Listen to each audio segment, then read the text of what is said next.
Everyone, কেমন আছো তোমরা সবাই? আশা করি তোমরা সবাই অনেক অনেক ভালো আছো। তো আজকের এই ভিডিওতে আমরা বিটিএস এর এক জনপ্রিয় ও দুর্দান্ত সদস্যকে নিয়ে জানবো যে আমাদের সবার প্রিয় জিয়ন জংকুকের মাসিক ও বার্ষিক আয় কত।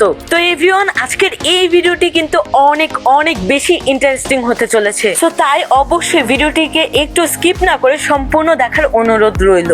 কিন্তু আর্মিরা, তোমাদের সুবিধার্থের জন্য একটি কথা আগে বলে রাখি, এখন যেহেতু বিটিএস সদস্যরা সামরিক কিছু কারণে ছুটিতে রয়েছে, কোনো অ্যালবাম বা গান রিলিজ করছে না, তাই এখন বর্তমানে অবভিয়াসলি তাদের ইনকামটা খুবই কম। যখন তারা ঠিক আগের মতনই অ্যালবাম রিলিজ করবে, কাজ করবে নিয়মিত, তখনই কিন্তু তাদের আয়ের সংখ্যাটাও বৃদ্ধি পাবে। আর তাই তোমাদের কাছে অনুরোধ রইল যে জংকুকের এই বর্তমান আয়টাকে আগের সাথে মিশ্রিত করো না। সো ভিউয়ার্স, তাহলে চলো আজাইরা প্যাক না করে ভিডিও করি শুরু। কিন্তু তার আগে আর্মিরা, তোমরা যারা যারা বিটিএস কে মন থেকে লাইক করে থাকো, তাহলে এখনই ভিডিওটিতে একটি লাইক করে চ্যানেলটিকে অবশ্যই সাবস্ক্রাইব করে রাখবে। তো সেলিব্রিটি নেট ওয়ার্থ অনুযায়ী জংকুকের নেট ওয়ার্থ প্রায় $50 মিলিয়ন, এবং অনেক সংবাদ মাধ্যমে বলেছে তার নেট ওয়ার্থ 40 থেকে 50 মিলিয়ন রেঞ্জে হতে পারে। এই 2025 সাল অনুযায়ী বাংলাদেশি টাকায় যদি তার আয় ধরা হয়, তাহলে তার আয় দাঁড়ায় 630 কোটি পর্যন্ত, বা তার কম বেশিও হতে পারে।